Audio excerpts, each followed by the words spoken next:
సిలువలో వేలాడే నీ కొరకే. ఈ యొక్క ఉదయకాల సమయంలో ఈ యొక్క కార్యక్రమాన్ని వీక్షిస్తున్న ప్రతి ఒక్కరికి ప్రభువైన యేసుక్రీస్తు నామములో వందనములు.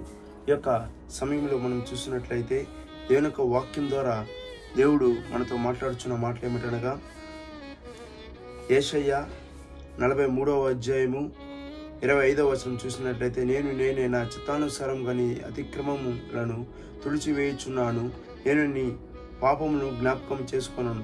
ఇక్కడ దేవుని వాక్యం ద్వారా మనం చూసినట్లయితే దేవుడే మన పాపములను క్షమిస్తాడనమాట.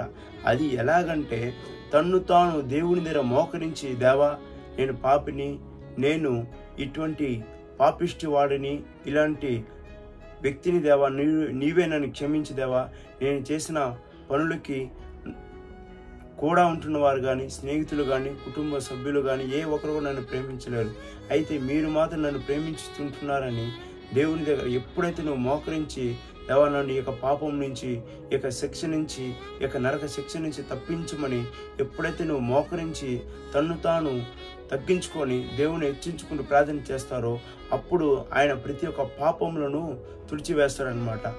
తుడిచివేసిన తర్వాత మరలా ఆయన జ్ఞాపకం చేసుకోనని చెప్తున్నాడు. మనమైతే చాలా మంది ఆ పాపను ఒప్పించి పశ్చాత్తాపడి బాగుంటారు, మరలా అదే పాపానికి మరలా వెనక్కి తిరిగి కుక్క తన వాంతికి తిరిగినట్టుగా అదే పాపానికి మరలా తిరిగి మరలా పశ్చాత్తాపం, నన్ను క్షమించాడు, మరలా ఎందుకు అటువంటి పాపం చేస్తున్నావు? దేవుడు ఒక్కసారి క్షమించిన తర్వాత, పశ్చాత్తాపం కలిగిన తర్వాత నువ్వు దీన మనసు కలిగి దేవుని యొక్క వాక్యానికి, దేవుని యొక్క చిత్తానికి లోబడి జీవించాలి తప్ప మరలా నువ్వు లోకానుసారంగా తిరగకూడదని దేవుడి యొక్క వాక్యం ద్వారా నీతో సూటిగా మాట్లాడుతున్నారు. ఎన్నోసార్లు నువ్వు తప్పిపోయి ఉన్నావేమో, ఇంకొకసారి క్షమిస్తాడు. క్షమించడానికి ఈ లోకానికి వచ్చినాడు. ఒక 1000 కోట్లు ఉన్న వాళ్ళకి 1,00,000 కోట్లు, ఒక 2 ఇళ్ళు ఉన్న వారికి 3 ఇళ్ళు కట్టుకునేదానికి, ధనవంతులు ఉన్నవారికి ఇంకా పెద్ద అంబానీలు చేయడానికి కాదు, కానీ పాపిష్టి వాడిని పరిశుద్ధపరచడానికే పరలోకం నుండి ఈ భూమిపైకి వచ్చి ఉన్నాడు. అదేవిధంగా పాపిష్టిమైనట్టు మనము ఈ లోకంలో ఎవరు కూడా పరిశుద్ధులు కాదనమాట. ప్రతి ఒక్కరూ పాపులే అని దేవుని వాక్యం సెలవిస్తున్నది. ఎప్పుడైతే మనం పరిశుద్ధం అవుతామో, యేసు రక్తం ద్వారా కడగబడి ఎప్పుడైతే మనను ఆయన క్షమించి శుద్ధిపరుస్తాడో అప్పుడు మనం పరిశుద్ధులుగా అవుతామన్నమాట. అదే వాక్యాన్ని మనం ఇక్కడ చూసినట్లయితే దేవుడు ఒక్కసారి క్షమిస్తాడు, మరలా యొక్క పాపని జ్ఞాపకం కూడా చేసుకోడు అనమాట దేవుడు. మనమైతే దేవుడిని మనం జ్ఞాపకం చేసుకున్నాడు, నువ్వు పశ్చాత్తాపం కడిగి ప్రతి క్షణం కూడా దేవునికి వాక్యానికి యథార్థంగా జీవించాలని ప్రభు పేరట మనవి చేస్తున్నాను. దేవునికి చిత్తానికి, వాక్యానికి లోబడి యథార్థంగా నమ్మకంగా నువ్వు జీవించాలని ప్రభు పేరట మనవి చేస్తూ, అదేవిధంగా ప్రతి పాపమును దేవుడు క్షమిస్తాడని మనస్ఫూర్తిగా నమ్మి విశ్వసించండి.